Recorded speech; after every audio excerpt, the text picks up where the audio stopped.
கர்த்தருடைய பரிசுத்த நாமத்திற்கு மகிமை உண்டாவதாக.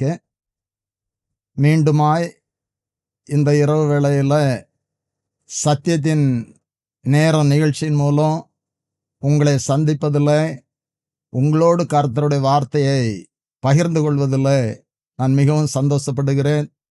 கர்த்தர் உங்களை, உங்களுடைய குடும்பங்களை ஆசீர்வதிப்பாராக. இந்த இரவு செய்திக்கு ஆதாரமாக 138 சங்கீதம் 8வது வசனத்தை நாம் எடுத்துக்கொள்ளலாம். கர்த்தர் எனக்காக யாவையும் செய்து முடிப்பார். கர்த்தாவே, உமது கிருபை என்றும் உள்ளது. உமது கரத்தின் கிரியைகளை நெகிழ விடாதிருப்பீராக. இது தாவீதின் சங்கீதம் என்று சொல்லி நாம் அறிகிறோம். இங்கே தாவீது சொல்லுகிற ஒரு வார்த்தை, அந்த வசனத்தின் முதற் பகுதி, கர்த்தர் எனக்காக யாவையும் செய்து முடிப்பார். அன்பான தேவனுடைய பிள்ளைகளே, அநேக நேரங்களிலே, அநேக சூழ்நிலைகளிலே நம்மால் அநேக காரியங்களை செய்ய முடியாத ஒரு நெருக்கத்தில், ஒரு வேதனையில் நாம் காணப்படலாம். கர்த்தர் எனக்காக யாவையும் செய்து முடிப்பார். தாவீதுடைய வாழ்க்கையில் அநேக சூழ்நிலையில் தாவீதால் செய்ய முடியாத காரியங்களை தாவீதுக்காக கர்த்தர் செய்தார். இன்று நம்மால் செய்ய முடியாத அநேக காரியங்கள் காணப்படுகிறது. அந்த காரியங்களில கர்த்தர் நமக்கு துணை நின்று நமக்காக யாவையும் செய்து முடிக்கப் போகிறார். 57ஆம் சங்கீதம் 2வது வசனத்துல தாவீது இப்படியாக சொல்லுகிறார், எனக்காக யாவையும் செய்து முடிக்கப் போகிற தேவனாகிய உன்னதமான தேவனை நோக்கி கூப்பிடுவேன். 138ஆம் அதிகாரம் 8வது வசனத்தில் கர்த்தர் எனக்காக யாவையும் செய்து முடிப்பார் என்று சொல்லுகிறார். இங்கே எனக்காக யாவையும் செய்து முடிக்கப் போகிற தேவனாகிய உன்னதமான தேவனை நோக்கி கூப்பிடுவேன். அப்படி என்று சொன்னால், நான் கர்த்தரை நோக்கி கூப்பிடுவேன், நான் ஜெபிப்பேன், அப்பொழுது கர்த்தர் எனக்காக யாவையும் செய்து முடிப்பார். முதலாவதாக தாவீதை உங்களுக்கு முன்பாக நிறுத்தி, தாவீதுக்காக கர்த்தர் எப்படிப்பட்ட காரியங்கள் எல்லாம் செய்தார். தாவீது ஒரு சாட்சியோடு, அனுபவத்தோடு சொல்லுகிறார், கர்த்தர் எனக்காக யாவையும் செய்து முடிப்பார். அன்பான தேவனுடைய பிள்ளைகளை, மீண்டும் நான் உங்களுக்கு சொல்லுகிறேன், இன்றைக்கு நம்முடைய வாழ்க்கையில் அநேக சூழ்நிலைகளில் நம்மால் செய்ய முடியாத அநேக காரியங்கள் காணப்படுகிறது. சில சூழ்நிலைகளில் நாம் இதை எப்படி செய்வோம் என்று சொல்லி மிகவும் வேதனைப்படுகிறோம். நீங்கள் வேதனைப்பட்டு கொண்டு இருக்கலாம். கர்த்தர் இன்று நம்மை பார்த்து சொல்லுகிறார், உனக்காக நான் யாவையும் செய்து முடிப்பேன். இங்கே தாவீது சொல்லுகிறார், நான் கர்த்தர் நோக்கி கூப்பிடுவேன். தாவீது அதிகமாய் ஜெபிக்கிறவராயிருந்தா. சங்கீதம் 5ஆம் அதிகாரம் 3வது வசனத்துல, நான் காலையிலேயே கர்த்தர் நோக்கி கூப்பிடுவேன், நான் அவருக்கு நேரம் ஆயத்தமாகி காத்திருப்பேன், என் ஜெபத்தை கேட்பார் என்று சொல்லுகிறார். 55ஆம் சங்கீதம் 17வது வசனத்துல, அந்தி சந்தி மத்தியான வேளைகளிலும் நான் தேவனை நோக்கி முறையிடுவேன், அவர் என் விண்ணப்பத்தை கேட்பார் என்று சொல்லுகிறார். 22ஆம் சங்கீதம் 2வது வசனத்துல, இரவிலும் அவரை நோக்கி கூப்பிடுவேன் என்று சொல்லுகிறார். காலையிலும் மாலையிலும் இரவிலும் கர்த்தர் நோக்கி கூப்பிடுகிற ஒரு அனுபவத்துல தாவீது காணப்பட்டார். அதனாலதான் தாவீது சொல்லுகிறார், கர்த்தர் எனக்காக யாவையும் செய்து முடிப்பார். அன்பான தேவனுடைய பிள்ளைகளை, நம்முடைய வாழ்க்கையில நாம் எந்த ஒரு சூழ்நிலையிலும் கர்த்தர் நோக்கி கூப்பிடுவோம் என்று சொன்னார், நான் ஜெபிப்போம் என்று சொன்னார், கர்த்தர் நமக்காக யாவையும் செய்து முடிக்க அவர் வல்லவராயிருக்கிறார். முதலாவதா தாவீதை உங்களுக்கு நினைவுபடுத்தி, தாவீதுடைய வாழ்க்கையில அநேக காரியங்கள்ல கர்த்தர் துணை நின்று தாவீது செய்ய முடியாத காரியத்தை கர்த்தர் அவனுக்காக செய்தார். இன்றைய செய்தி மூலம் நான் உங்களுக்கு சொல்லுகிறது, நம்மால் முடியாத காரியத்தில் நமக்கு துணை நின்று நமக்காக யாவையும் செய்து முடிப்பார். என்னுடைய வாழ்க்கையில நான் சாட்சியாய் பல காரியங்களை சொல்ல முடியும். குடும்ப காரியமா இருந்தாலும், ஊழிய காரியமா இருந்தாலும், அநேக வேளைகளில இது எப்படி நடக்கும், நான் எப்படி செய்வேன் என்று சொல்லி அங்கலாய்த்த சூழ்நிலையில, என் தேவனை நோக்கி கூப்பிட்ட சூழ்நிலையில கர்த்தர் எனக்காக அநேக காரியங்களை செய்தார். இந்த வார்த்தை கேட்டுக்கொண்டிருக்கிற அன்பான தேவனுடைய பிள்ளைகளை, நீங்களும் அநேக சூழ்நிலைகளில இந்த காரியத்தை என்னால் செய்ய முடியாது என்று சொல்லி நீங்கள் அங்கலாய்த்து கொண்டு அழுது கொண்டு இருக்கலாம். கர்த்தருடைய நாமத்தில் நான் உங்களுக்கு சொல்லுகிறேன், நீங்கள் அதிகமாய் ஜெபியுங்கள், கர்த்தர் உங்களுக்காக யாவையும் செய்து முடிப்பார். சவுல் தாவீதை துரத்தினார், தாவீது சவுலுடைய கரத்திலே ஒப்பு கொடுக்கப்படவில்லை. கர்த்தர் சவுலை தாவீதுடைய கரத்திலே கொடுத்தார். வேதத்தில் நாம் வாசிக்கிறோம், ஒரு சூழ்நிலையில அயர்ந்த நித்திரை அவர்களுக்கு வர பண்ணினார். அவர்களுடைய தலைமாட்டிலிருந்து தண்ணீர் சம்பையும் ஈட்டியும் தாவீது எடுத்து போனார் என்று சொல்லி நாம் பார்க்கிறோம். ஒரு சூழ்நிலையில சீப் வனாந்தரத்துல இருக்கிறாங்க. சீப் ஊரார் வந்து சவுலிடத்துல, நீர் வாரும், தாவீது உம்முடைய கரத்துல நாங்கள் ஒப்பு கொடுப்போம் என்று சொல்லுகிறார்கள். இங்கே சவுல் சேனைகளோடு அங்கே போகிறார். அது சூழ்நிலை, மலையின் இந்த பக்கத்துல சவுலினுடைய சேனையும் மலையின் அந்த பக்கத்துல தாவீதுடைய ஆட்களும் இருக்கிறார்கள். அப்படிப்பட்டதான ஒரு சூழ்நிலையில சவுலுடைய படை தாவீதை வளைந்து கொண்டது என்று சொல்லி பார்க்கிறோம். இப்பொழுது கர்த்தர் ஒரு கிரியை செய்தார். சவுலுடைய ஊழியக்காரன் ஒருவன் சவுலிடத்துல வந்து சொல்லுகிறான், பெலிஸ்தேர் தேசத்தின் மேல் படையெடுத்து வந்திருக்கிறார்கள் என்று சொல்லி. இப்பொழுது சவுலுக்கு தாவீதை பிடிப்பதா, தேசத்துல பெலிஸ்தேர் வந்திருக்கிறார்கள், அதற்கு பெலிஸ்தேர் இடத்தில் தேசம் போய்விடக் கூடாது என்கிற ஒரு சூழ்நிலை. இப்பொழுது தாவீதை விட்டு அவன் திரும்பினார் என்று சொல்லி பார்க்கிறோம். நான் நிச்சயமாய் சொல்லுகிறேன், கர்த்தர் இந்த கிரியைகளை செய்தார் தாவீதுக்காக. இன்றைக்கு நமக்காக அவர் செய்வார். தேவ பிள்ளைகளே, தாவீது சாட்சியாய் சொல்லுகிறார், கர்த்தர் எனக்காக யாவையும் செய்து முடிப்பார் என்று சொல்லி. நம்முடைய வாழ்க்கையில, நம்முடைய குடும்பத்துல நம்ம அநேக ஸ்தானத்துல கடந்து வருகிறோம். நாம் அநேக காரியங்களை செய்ய வேண்டிய கட்டாயத்துல நாம் காணப்படுகிறோம். பிள்ளைகளுக்கு காரியங்களை செய்யணும், என் குடும்பத்துல காரியங்களை செய்யணும். ஆனால் அநேக காரியங்களில நாம் செய்ய முடியாத சூழ்நிலைக்கு தள்ளப்படலாம். கர்த்தர் நமக்காக யாவையும் செய்து முடிக்கிறவர்.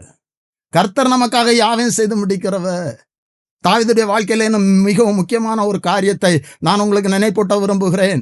ஒரு முறை தாவீதும் அவரோடு இருந்த மனிதர்களும் வெளியே சென்று 3ஆம் நாளிலே அவர்களுடைய மனைவி பிள்ளைகள் இருந்த இடத்துக்கு வருகிறார்கள். அந்த சூழ்நிலையில அமலேக்கர் கடந்து வந்து அனைவரையும், தாவீதுடைய மனைவி பிள்ளைகளையும் கூட பிடித்து கொண்டு போய்விட்டார்கள். 1 சாமுவேல் 30:4 இப்படியாய் சொல்லுகிறது, அவர்கள் எல்லாரும் மிகவும் தங்களில் பலனற்று போகும் வரையிலும் அழுதார்கள் என்று சொல்லி 1 சாமுவேல் 30:4 இப்படியாக நாம் வாசிக்கிறோம். அப்பொழுது தாவீதும் அவனோடு இருந்த ஜனங்களும் அழுகிறதற்கு தங்களில் பலன் இல்லாமல் போக மட்டும் சத்தமிட்டு அழுதார்கள். அப்படியாக அழுதார்கள். தொடர்ந்து தாவீதோடு இருந்தவர்களும் கூட அவனை கல்லறிவதற்காக கற்களை எடுத்துக்கொண்டார்கள். வசனம் சொல்லுகிறது, 6வது வசனம், தாவீது மிகவும் நெருக்கப்பட்டான். தாவீது மிகவும் நெருக்கப்பட்டான்.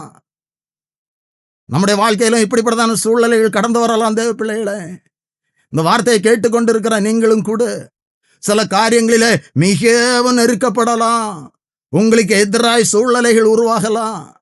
உங்களிடத்தில் அன்பாய் இருந்தவர்கள் உங்களை விட்டு விலகி போகலாம், எதிராய் நிற்கலாம். தாவீதோடு ஒரு கூட்டம் இருந்தது, அந்த கூட்டம் கூட இந்த நாட்களில் எதிராய் எழும்பியது. ஆனால் வசனம் சொல்லுகிறது, தாவீது கர்த்தருக்குள் தன்னை திடப்படுத்திக் கொண்டான். இந்த வார்த்தையை கேட்டுக்கொண்டு இருக்கிற தேவ பிள்ளைகளே, நமக்கு ஒரு திடன் இருக்கிறது, நமக்கு ஒரு பலன் இருக்கிறது, நமக்கு ஒரு அடைக்கலம் இருக்கிறது. நான் நெருக்கப்படுகிற வேளையில அவரே தஞ்சம் என்று சொல்லப்பட்டு இருக்கிறது, அவரே அடைக்கலம் என்று சொல்லப்பட்டு இருக்கிறது. தாவீது மிகவும் நெருக்கப்பட்டான், கர்த்தருக்குள் தன்னை திடப்படுத்தி கொண்டான். தொடர்ந்து நடந்த காரியம், தாவீது இப்பொழுது கர்த்தரிடத்தில் விசாரிக்கிறான். யோபோத்தை கொண்டு வாருங்கள் என்று சொல்லி அவன் கர்த்தரிடத்தில் விசாரிக்கிறான். நமக்கு நெருக்கமான வேளைகளில நாம் கர்த்தரிடத்தில் விசாரிக்கிறவர்களா இருக்கணும். ஜெபித்து கர்த்தருடைய ஆலோசனை பெற்று கொள்ளுகிறவர்களா இருக்கணும். நான் அந்த தண்டை பின்தொடரலாமா, அதை பிடிப்பேனா என்று சொல்லி கேட்கிறான். அங்கே 8வது வசனத்துல நாம் பார்க்கிறோம், தாவீது கர்த்தர் நோக்கி, நான் அந்த தண்டை பின்தொடர வேண்டுமா, அதை பிடிப்பேனா என்று கேட்டான். அதை பின்தொடர், அதை பிடித்து சகலத்தையும் திருப்பி கொண்டு வருவா என்றா. சகலத்தையும் திருப்பி கொள்வா என்றா. இப்பொழுது அந்த தண்டை பின்தொடருகிறான், அந்த கூட்டத்தை பின்தொடருகிறான். அந்த கூட்டம் எங்கே இருக்கிறது, எப்படி செல்ல வேண்டும் என்று சொல்லி தாவீதுக்கு தெரியாது. நான் மீண்டும் சொல்லுகிறேன், கர்த்தர் நமக்காக யாவையும் செய்து முடிக்கிறவர். இப்பொழுது கர்த்தர் ஒரு முகாந்தரத்தை உண்டு பண்ணுகிறார். அந்த அமலேக்கியர் கூட்டத்திலிருந்து எகிப்தியன் ஒருவன், அவன் வியாதிப்பட்ட காரணத்தினால் தன் ஆண்டவனால் கைவிடப்படுகிறான். அவன் வழியில அவன் 3 நாளா அப்பம் சாப்பிடாமலும் தண்ணீர் பூசியாமலும் இருந்து வியாதிப்பட்டு வேதனையோடு இருக்கிறான். அவனை கண்டு அவனிடத்தில் கேட்கிறார்கள். தாவீது அவனிடத்தில் கேட்ட பொழுது, நீர் என்னை என் ஆண்டவனிடத்தில் ஒப்பு கொடுக்க மாட்டேன் என்றும் நீர் என்னை கொல்ல மாட்டேன் என்று சொல்லி என்னிடத்தில் நீர் உறுதிப்படுத்தினால், தாவீது அவனை நோக்கி, நீ என்னை அந்த தண்டினிடத்தில் கொண்டு போவாயா என்று கேட்டதற்கு அவன், நீ என்னை கொண்டு போடுவதில்லை, என்னை என் எஜமான் கையில் ஒப்பு கொடுப்பதும் இல்லை என்று தேவன் மேல் ஆணையிடுவீரானால் உம்மை அந்த தண்டிற்கு கூட்டி போவேன் என்றான். இப்படி சொன்ன பொழுது சரி என்று சொல்லி அவன் அந்த தண்டிடத்தில் கூட்டி கொண்டு போகிறான். கர்த்தர் தாவீதுக்காக இந்த காரியத்தை செய்கிறார். தாவீதுக்கு இப்படிப்பட்ட ஒரு முகாந்தரத்தை உண்டு பண்ணுகிறார். அன்பான தேவனுடைய பிள்ளைகளை, 18வது வசனம் இப்படியா சொல்லுகிறது, அமலேக்கர் பிடித்து கொண்டு போன எல்லாவற்றையும் தன்னுடைய 2 மனைவிகளையும் தாவீது விடுவித்தான், திருப்பி கொண்டு வந்தான். இன்றைக்கு நம்முடைய வாழ்க்கையில் அநேக காரியங்களை இழந்து அதனால வேதனைப்பட்டு கொண்டிருக்கலாம். எனக்கு திரும்ப இந்த ஆசீர்வாதம் கிடைக்குமா, இந்த நன்மை நான் திரும்ப பெற்றுக்கொள்ள முடியுமா என்று சொல்லி நீங்கள் வேதனையோடு காணப்படலாம். கர்த்தர் சொல்லுகிறார், நான் உனக்காக யாவையும் செய்து முடிப்பேன். தாவீது சொன்னார், கர்த்தர் எனக்காக யாவையும் செய்து முடிப்பார் என்று சொல்லி. இங்கே அநேக சூழ்நிலையில தாவீதுடைய வாழ்க்கையில கர்த்தர் அவனுக்காக யாவையும் செய்து முடித்தார். இன்று நமக்காக அவர் யாவையும் செய்து முடிப்பார். 2வதாக ஆதியாகமம் 22ஆம் அதிகாரம் 13வது வசனம் இப்படியாய் சொல்லுகிறது, ஆபிரகாம் தன் கண்களை ஏறெடுத்து பார்க்கும்போது இதோ பின்னாக புதரிலே தன் கொம்புகள் சிக்கி கொண்டிருந்த ஒரு ஆட்டுக்கடாவை கண்டான். அப்பொழுது ஆபிரகாம் போய் கடாவை பிடித்து அதை தன் குமாரனுக்கு பதிலாக தகன பலியிட்டான். நம்முடைய செய்தியினுடைய தலைப்பிற்கும் இதற்கு என்ன தொடர்பு என்று சொல்லி நாம் ஒருவேளை நினைக்கலாம். புரிந்து கொள்ளும்படியாக சில காரியங்களை நான் உங்களுக்கு சொல்லுகிறேன் தேவ பிள்ளைகளே. இன்றைக்கு நாம் தியானிக்கிற செய்தி, கர்த்தர் நமக்காக யாவையும் செய்து முடிப்பார். தாவீதுக்காக அவர் காரியங்களை செய்தார். இங்கே 22ஆம் அதிகாரம் ஆரம்பத்தில் பார்ப்போம் என்று சொன்னால், ஆபிரகாமை கர்த்தர் சோதித்தார். அவர் நம்மை சோதித்தருகிறார். கர்த்தருடைய பிள்ளைகளுடைய வாழ்க்கையில் அநேக சோதனைகள் கடந்து வருகிறது. எதற்காக என்று சொன்னால், நாம் நம்மை அவரை அறிவதற்காக, நம்முடைய விசுவாசத்தை அறிவதற்காக, நான் கர்த்தருக்கு பயப்படுகிறோமா என்பதை அறிவதற்காக. நீதிமானை சோதித்தருகிறார் என்று சொல்லி சங்கீதம் 11ஆம் அதிகாரம் 5வது வசனத்தில் படிக்கிறோம். யோபு சொல்லுகிறார், நான் போகும் வழியே அவர் அறிவா, அவர் என்னை சோதித்த பின்பு பொன்னாக விளங்குவேன் என்று சொல்லி இங்கே ஆபிரகாமை கர்த்தர் சோதித்தார் என்று சொல்லி பார்க்கிறோம். தன்னுடைய மகனை பலி செலுத்தும்படியா மோரியா மலையிலே கொண்டு பலி செலுத்த சொல்லுகிறார். இங்கே தன்னுடைய வேலைக்காரரையும் அழைத்து கொண்டு தன்னுடைய மகனையும் கூட்டிக் கொண்டு ஆபிரகாம் குறித்த இடத்தை தேடி செல்லுகிறார்.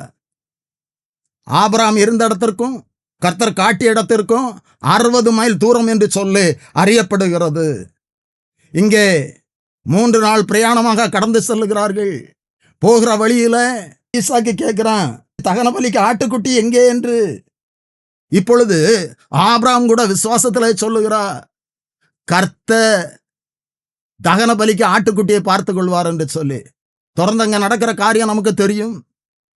ஈசாக்கை கட்டி, பலிபடத்தை கட்டி ஈசாக்கை கட்டி அதன் மேல் வைக்கிறான். பலி செலுத்துவதற்காக தன் கையை ஓங்கும் போது தேவ தூதன் 11வது வசனம் இப்படியா சொல்லுகிறார், அப்பொழுது கர்த்தருடைய தூதன் வானத்திலிருந்து ஆபிரகாமே ஆபிரகாமே என்று கூப்பிட்டான். அவன் இதோ அடியேன் என்றான். அப்பொழுது அவர் பிள்ளையாண்டான் மேல் உன் கையை போடாதே, அவனுக்கு ஒன்றும் செய்யாதே, நீ இப்பொழுது தேவனுக்கு பயப்படுகிறவன் என்பதை அறிந்திருக்கிறேன். அப்படி என்று சொன்னால் ஆபிரகாம் அழைக்கப்பட்டவர் தான், விசுவாசிகளுடைய தகப்பன் என்று அறியப்படுகிறவர் தான். ஆனாலும் கர்த்தருக்கு எந்த அளவு பயப்படுகிறார், என்னை விட நான் கொடுத்த மகனை நேசிக்கிறானா என்று சொல்லி தேவன் அறிவதற்காக இந்த சோதனை அனுமதித்தார். அன்பான தேவனுடைய பிள்ளைகளை, நம்முடைய வாழ்க்கையிலும் கூட நாம் கர்த்தரை தேடுகிறவர்களாக இருக்கலாம், கர்த்தரை ஆராதிக்கிறவர்களாக இருக்கலாம். ஆனாலும் கர்த்தர் நம்மை அறியத்தக்கதாக, நம்முடைய விசுவாசத்தை அறியத்தக்கதாக, நம்முடைய ஜீவியத்தில் அவருக்கு பயப்படும் பயம் முழுமையாய் இருக்கிறதா என்பதை அறிவதற்காக சோதனைகளை அனுமதிக்கலாம். சோதனைகள் நம்முடைய வாழ்க்கையில கடந்து வரும் பொழுது நாம் சோர்ந்து போய்விடக்கூடாது தேவ பிள்ளைகளை. அவர் சோதனைகளிலே நம்மை கைவிடுகிற தேவன் அல்ல. அவர் நமக்கு துணை நின்று சோதனையிலிருந்து நம்மை விடுவிக்கிற கருத்து. இங்கே நான் சொல்ல வருகிற செய்தி என்ன என்று சொன்னால், இப்பொழுது பலிபீடம் இருக்கிறது. மகனை பலி செலுத்த வேண்டாம் என்று சொல்லி தூதன் சொன்னான். இப்போ பலி செலுத்த வேண்டிய ஒரு சூழ்நிலை. இதற்கு கர்த்தர் ஒரு காரியத்தை செய்தார். 13வது வசனத்தை மீண்டும் உங்களுக்கு நினைவுபடுத்துகிறேன். அங்க ஆட்டுக்கடா புதரில் சிக்கி கொண்டிருக்கிறது. இப்படியாக நான் நினைப்பேன் தேவ பிள்ளைகளே. இங்கே ஆபிரகாம் 13வது வசனத்திலே ஆபிரகாம் தன் கண்களை ஏறெடுத்து பார்க்கும்போது அவன் எதற்காக பார்க்கிறான்? பலிபீடத்திலே தகன பலி செலுத்த வேண்டும். அப்பொழுது ஏதாவது மிருகங்கள் கிடைக்குமா என்று சொல்லி அவன் கண்களை ஏறெடுத்து பார்க்கிறான். அதற்கு முன்பாகவே ஈசாக்கு கேட்ட பொழுது தகன பலிக்கு ஆட்டுக்குட்டியை கர்த்தர் பார்த்துக் கொள்வார் என்று சொன்னான். இப்பொழுது அங்கே பார்க்கும்போது புதரிலே சிக்கி கொண்டிருக்கிற புதரிலே அந்த ஆட்டுக்கடா புதரிலே சிக்காமல் இருக்கும் என்று சொன்னால் ஆபிரகாம் அதை பிடிக்க போகும்போது அது ஓடலாம். ஆனால் மலைப்பகுதி, ஆபிரகாம் வயது சென்றவர், ஆபிரகாம் அதை ஓடி பிடிக்க முடியாத ஒரு சூழ்நிலை காணப்படலாம். அதனால கர்த்தர் நமக்காக யாவையும் செய்து முடிக்கிறவர். ஆபிரகாமுக்காக கர்த்தர் அங்கே கிரியை செய்கிறார். அந்த ஆட்டுக்கடா புதரிலே சிக்கி கொள்ளத்தக்கதான ஒரு சூழ்நிலையை அல்லது அந்த ஆட்டுக்கடா புதரிலே சிக்க வைத்தார் கர்த்தர். நமக்காக அப்படி செய்வார் தேவ பிள்ளைகளே. நம்முடைய வாழ்க்கையில சில சூழ்நிலைகளில என்னால் முடியாதுங்கிற ஒரு சூழ்நிலை ஏற்படலாம், கட்டாயம் ஏற்படலாம். இங்கே ஆபிரகாமுக்காக கர்த்தர் கிரியை செய்கிறார். பலி செலுத்த ஆட்டுக்குட்டியை பார்த்து கொள்வார் என்று சொன்னார். இப்ப ஆட்டுக்குட்டி எல்லாம் ஆட்டுக்கடா. அவர் நான் வேண்டுவதற்கு நினைப்பதற்கு அதிகமாய் கிரியை செய்ய வல்லமை உள்ள தேவ. கடந்த செய்திகளில் நான் உங்களுக்கு சொல்லி இருக்கிறேன். அன்னாள் ஒரு பிள்ளையை கேட்டா அன்னாளுக்கு 6 குழந்தையை கொடுத்தார் கர்த்தர். நம்முடைய வாழ்க்கையில நான் வேண்டுவதற்கும் நினைப்பதற்கும் அதிகமாய் கிரியை செய்ய வல்லமை உள்ள தேவன். தொடர்ந்து அந்த ஆட்டுக்கடாவை பலி செலுத்துகிறார் கர்த்தர். மீண்டும் ஆபிரகாமை ஆசீர்வதிக்கிறார். 14வது வசனத்துல ஆபிரகாம் அந்த இடத்திற்கு யெகோவா இரே என்று பெயரிட்டார். யெகோவா இரேனா என்று சொன்னால் எல்லாமே பார்த்து கொள்ளப்படும். நாமும் குறித்த இடத்துல கர்த்தருடைய வார்த்தையை கீழ்ப்படிவோம் என்று சொன்னால் எல்லாமே பார்த்து கொள்வா. முதலாவதாக தாவீதை உங்களுக்கு சொன்னேன். தாவீது அதிகமாக ஜெபிக்கிறவராக இருந்தா, காலை மாலை இரவு ஜெபிக்கிறவராக இருந்தா. அதனால தாவீதுடைய காரியத்தை எல்லாம் அவர் செய்தா. நாமும் ஜெபிக்க வேண்டும். 2வதாக ஆபிரகாம் கர்த்தருடைய வார்த்தைக்கு கீழ்ப்படிந்து மகனை விட தேவனை நேசித்து அந்த பலி செலுத்த அவர் முயற்சித்த பொழுது இப்பொழுது நீ தேவனுக்கு பயப்படுகிறவன் என்பதை அறிந்திருக்கோம். நாமும் பயந்து நடப்போம் என்று சொன்னால், கர்த்தருக்கு பயப்படுவோம் என்று சொன்னா அவருக்காக என்ன வேணாலும் நம்ம செய்ய ஆயத்தமாக இருப்போம் தேவ பிள்ளைகளை. அப்பொழுது நமக்காக யாவையும் செய்து முடிப்பார். 3வதாக ஆதியாகமம் 31 அதிகாரம் 24வது வசனத்துல அன்று ராத்திரி தேவன் சீரியா தேசத்தனாகிய லாபானுக்கு சொப்பனத்தில் தோன்றி, நீ யாக்கோவோட நன்மை அன்றி தீன்மை ஒன்றும் பேசாதபடி எச்சரிக்கையாயிரு என்றார். இது எந்த சூழ்நிலை என்று சொன்னால், யாக்கோபு லாபானிடத்தில் 20 ஆண்டுகள் ஆடுகளை மேய்க்கிறார்.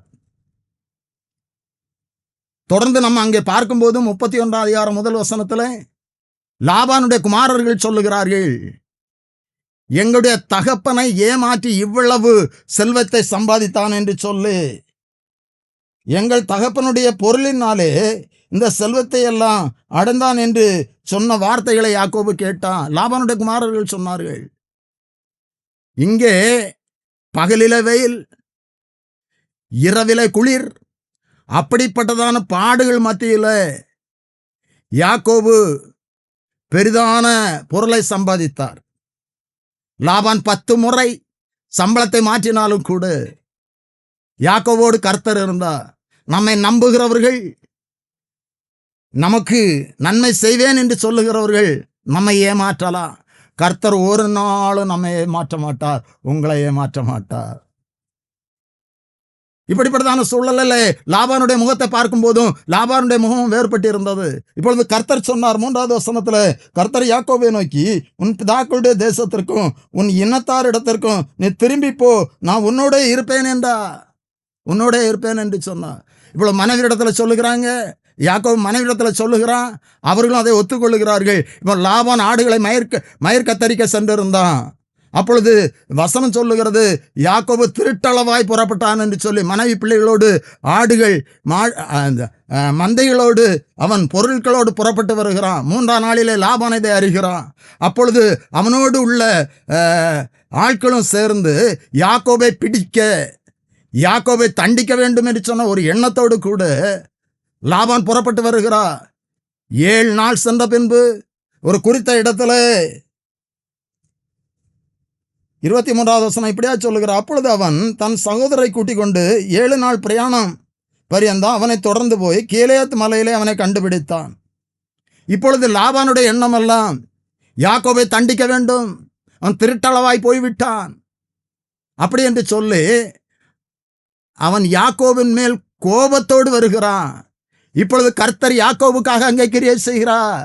கர்த்தர் எனக்காக யாவையும் செய்து முடிப்பா. லாபான் இடத்துல கர்த்தர் சொன்னார், ஓன் பண்ணாரு, நீ நன்மை அல்லாமல் தீன்மையான காரியம், யாக்கோபுடைய நன்மை அன்றி தீன்மை ஒன்றும் பேசாதபடி எச்சரிக்கையாயிரு என்று சொன்னான். தொடர்ந்து என்று கர்த்தரை ஓன் பண்ணாரு.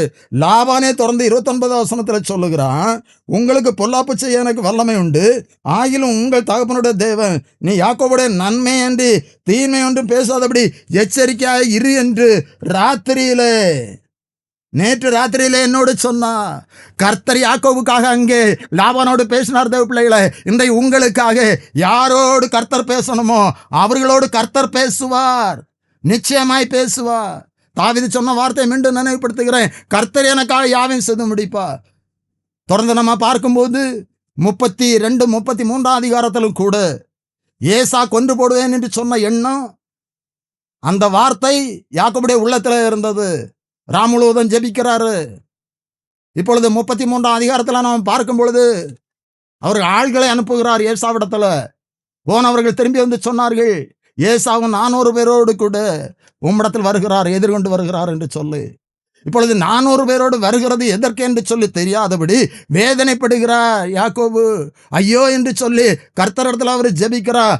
ஆனால் அங்கே நம்ம தொடர்ந்து பார்க்கிற 33ஆம் அதிகாரம் 4வது வசனத்துல, அப்பொழுது ஏசா எதிர்கொண்டு ஓடி அவனை தழுவி அவன் கழுத்தை கட்டி கொண்டு அவனை முத்தம் செய்தான், இருவரும் அழுதார்கள்.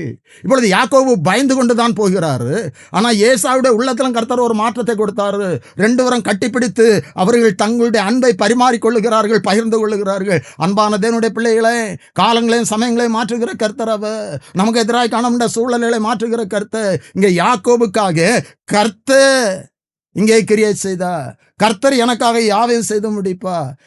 யோவான் 2ஆம் அதிகாரம் 9வது வசனம் இப்படியா சொல்லுகிறது, அந்த திராட்சரசம் எங்கே இருந்து வந்தது என்று தண்ணீரை உண்ட வேலைக்காரருக்கு தெரிந்ததே என்று பந்தி விசாரிப்புக்காரனுக்கு தெரியாததனால் அவன் திராட்சரசமாய் மாறின தண்ணீரை ருசி பார்த்த போது மணவாளனை அழைத்து, எந்த மனுஷனும் முன்பு நல்ல திராட்சரசத்தை கொடுத்து ஜனங்கள் திருப்தி அடைத்த பின்பு ருசி குறைந்ததை கொடுப்பான், நீரோ நல்ல ரசத்தை இதுவரும் வைத்தீரே என்றான். இயேசு கிறிஸ்து கானா ஒரு கல்யாண வீட்டில் முதலாவது அற்புதத்தை செய்தார் என்று சொல்லி நாம் அறிந்திருக்கிறோம். கர்த்தர் எனக்காக யாவையும் செய்து முடிப்பார் என்கிற தலைப்புல இந்த காரியத்தை கூட 4வதாக உங்களுக்கு நினைவுபடுத்துகிறேன். தேவ பிள்ளைகளே, கானாவூரில் கல்யாணம் நடக்கிறது.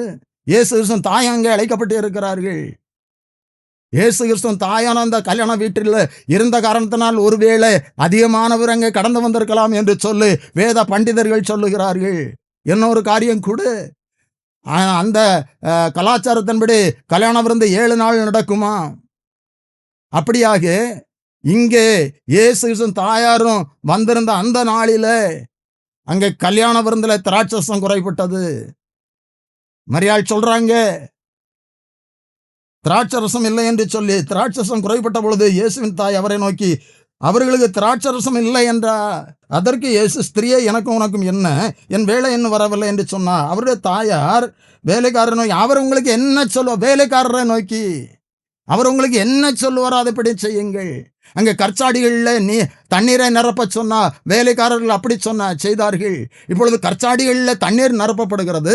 பந்தி விசாரிப்புக்காரர்கள் 8வது வசனம் இப்படியா சொல்லுகிறது, அவர் அவர்களை நோக்கி, நீங்கள் இப்பொழுது முண்டு பந்தி விசாரிப்புக்காரத்தில் கொண்டு போங்கள் என்றார். இப்போ வேலைக்காரர்கள் சொன்னபடி செய்தார்கள்.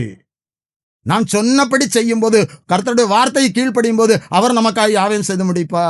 இங்கே இப்போ வேலைக்காரர்கள் அதை கொண்டு பந்தி விசாரிப்புக்காரத்துல கொண்டு போறாங்க. இப்போ பந்தி விசாரிப்புக்காரங்களுக்கு இந்த திராட்சை ரசம் எங்க இருந்து வந்தது என்று தெரியாது. வேலைக்காரர்களுக்கு தெரியும். வேலைக்காரர்கள் வேற, பந்தி விசாரிப்புக்காரங்க வேற. இப்போ பந்தி விசாரிப்புக்காரங்களுக்கு இந்த ரசம் எங்கே இருந்து வந்தது என்று தெரியாத காரணத்தினால் அதை ருசி பார்த்தார்கள். அது பழைய ரசத்தை விட நன்றாக இருந்தது, முந்தின ரசத்தை விட அது சுவையாக இருந்தது.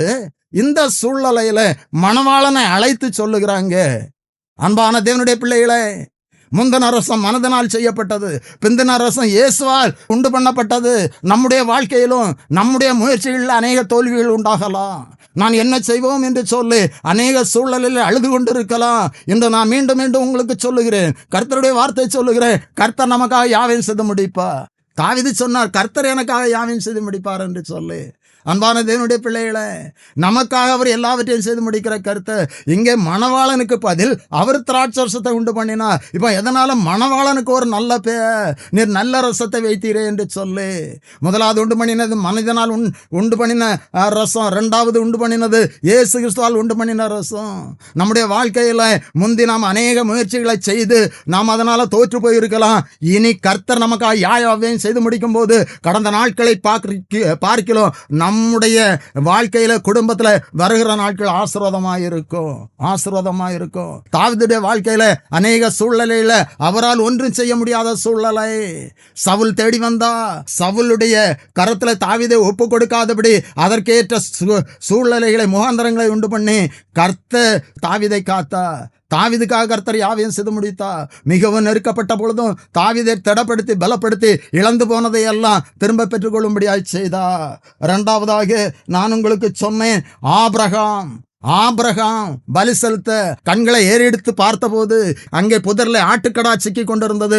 ஆபிரகாமுக்காக ஆட்டுக்கடாவை அங்கே சிக்க செய்தார். நம்முடைய வாழ்க்கையில் அப்படி செய்வார் தேவ பிள்ளைகளே. அங்கே ஈசாக்கு கேட்டான், பலிக்கு ஆட்டுக்குட்டி எங்கே? கடா சிக்கி கொண்டது.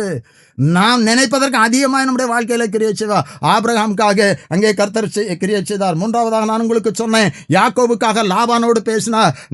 நமக்காக யாரோடு பேசணுமோ கர்த்தர் நமக்காக பேசுவார், யாவையும் செய்வார். நான்காவதாக அங்கே திருமண வீட்டில் மணவாளன் செய்ய வேண்டிய காரியத்தை இயேசு கிறிஸ்து அங்கே செய்தார். நம்முடைய வாழ்க்கையிலும் அப்படியே கிரியை செய்வார். ஜெபம் பண்ணுவோம். எங்களுக்காக எல்லாவற்றையும் செய்து முடிக்கின்ற எங்கள் பரிசுத்த பரலோகத்தின் பிதாவே, ஆசீர்வாதமான இந்த இரவு வேளைக்காக நமக்கு ஸ்தோத்திரம். இந்த வேளையிலும் இந்த வசனத்தை கேட்ட ஒவ்வொருவருக்காக கர்த்தாவே, குடும்பங்களுக்காக நம்முடைய சமுதிர கெஞ்சி ஜபிக்கிறேனப்பா. அநேக சூழ்நிலைகளிலே உம்முடைய பிள்ளைகள் நாங்கள் என்ன செய்வோம் என்று சொல்லி அங்கலாய்த்து கொண்டு இருக்கிறார்களப்பா. குடும்ப சூழலை குறித்து, பிள்ளையுடைய காரியங்களை குறித்து, சரீர பலவீனம் வியாதியை குறித்து நான் இனி என்ன செய்வேன் என்று சொல்லி அங்கலாய்க்கலாம். கர்த்தாவே, நீர் எங்களுக்காக யாவையும் செய்து முடிக்கிற கர்த்தரப்பா. இந்த வசனத்தை கேட்ட ஒவ்வொருடைய வாழ்க்கையிலும் இந்த வார்த்தையின்படி நீர் கிரியை செய்யும்படி ஆட்சேபிக்கிறேனப்பா. கர்த்தாவே, சூழ்நிலைகளை நீர் மாற்றுகிற கர்த்தரப்பா. நான் என்ன செய்வோம் என்று சொல்லி அங்கலாய்த்து கொண்டு இருக்கிற உம்முடைய பிள்ளைகளுக்கு நீர் துணை நின்று அவர்களுக்காக எல்லாவற்றையும் செய்யும்படியா செய்ய போறதற்காக உமக்கு ஸ்தோத்திரம் அப்பா. அநேக வியாதியினால் வேதனைப்பட்டு கொண்டு இருக்கிறார்கள். அநேக வைத்தியர்களை பார்த்தும் அன்று அந்த ஸ்திரீ சொன்னது போல தனக்கு உண்டானதெல்லாம் விற்று வைத்தியர்கள் கொடுத்த சற்றாயிலும் குறையாத சூழ்நிலையில காணப்படுகிறார்கள். இனி நாங்கள் என்ன செய்வோம் என்று சொல்லி அங்கலாய்க்கலாம். இந்த வேளை உம்முடைய நாமத்தில் செபிக்கிறேன். உம்முடைய கரம் கர்த்தாவே அப்படிப்பட்டதான வேதனையோடு வியாதியோடு இருக்கிற ஒவ்வொருவரையும் தொடும்படியாக செபிக்கிறோம். இப்பொழுதே உம்முடைய வல்லமை அவருடைய சரீரத்தில் இறங்கும்படியாக செபிக்கிறேனப்பா. சாட்சியா நீர் எழுப்பும்படியாக செபிக்கிறேனப்பா. கர்த்தர் நீர் அவர்களுக்காக நீர் கிரியை செய்ய முடியாது. எங்களுடைய வியாதிகளை சிலுவையில் சுமந்து தீர்த்தீரே எங்களுக்காக. வியாதியிலிருந்து விடுதலை கொட்டும். அப்படியே பிள்ளைகளுக்காக வேதனைப்படுகிற ஒவ்வொருவருக்காக செபிக்கிறேனப்பா. நீர் இறங்குமப்பா. பிள்ளைகளுடைய வாழ்க்கையில காணும் தடைகளை மாற்றும்.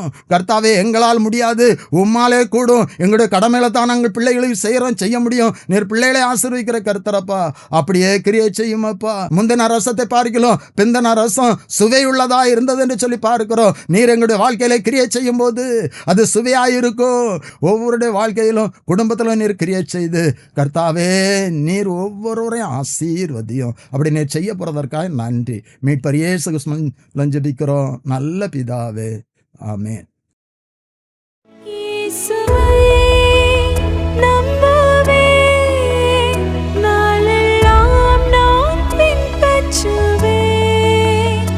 என்னை அவரிடம் ஒப்படை